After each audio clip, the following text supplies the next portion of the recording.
In this lecture, we'll be talking about vector equations, specifically the notion of span. Let's begin with the definition.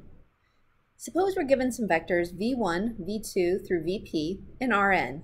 That means that each of these vectors v has n components. Then the set of all linear combinations of these vectors is called the spanning set and is denoted by the span of v1, v2 through vp. In other words, the span of a set of vectors is the set of all possible vectors that can be written of the form c1 times v1 plus c2 times v2, etc., where the c's are scalars. To get a better understanding of the notion of spanning set, let's look at an example.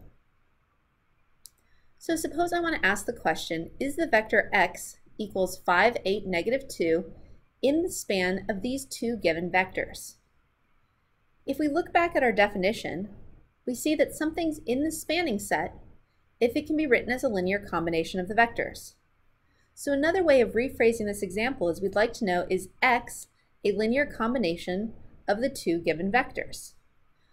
Recall, the way we figure that out is we ask ourselves, can x, which was 5, 8, negative 2, be written as a weighted sum of the two other vectors? So is there some constants c1 times the first vector plus some other constant c2 times the second vector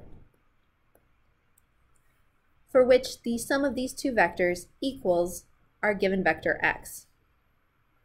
Well, I could write this out as a set of three equations in two unknowns. Namely, I would have 5 equals c1 plus 3c2. I would have 8 must be equal to 2c1 plus 4c2.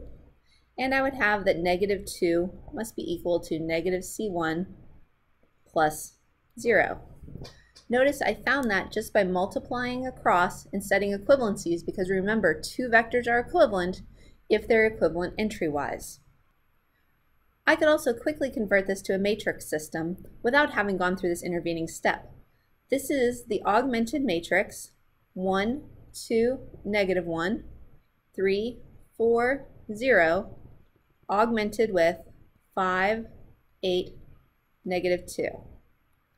And my question is, can I find a solution for C1 and C2 which solves this system?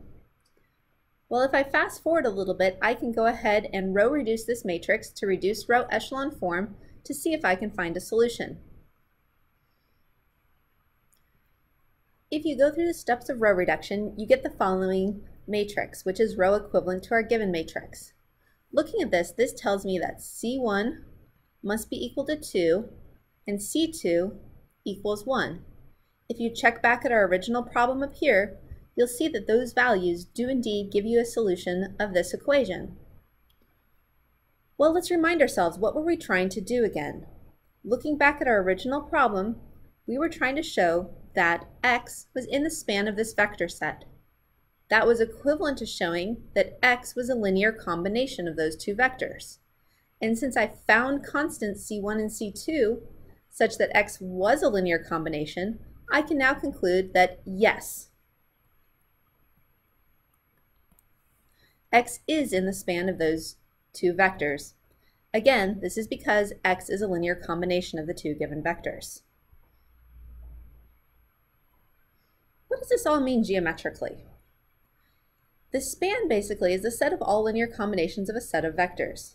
So if I have a single vector in R3, say this vector here,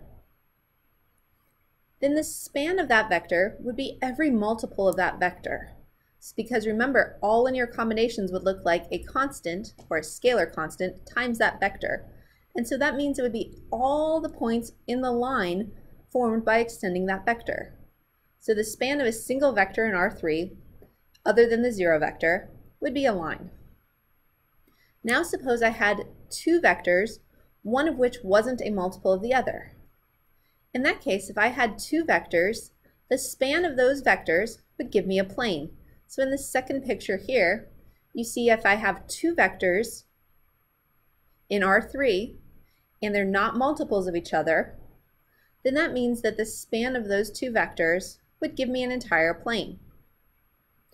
What do you think happens if I add a third vector that's not in that plane? Well, if I had 3 vectors in R3 and they weren't linear combinations of each other, then the span, or the set of all linear combinations, would actually give me all of R3. And so some interesting questions arise is when you're given a set of vectors, trying to figure out the geometric interpretation of what the span, or set of all the possible combinations of those vectors, would look like. That concludes this lecture on spanning sets.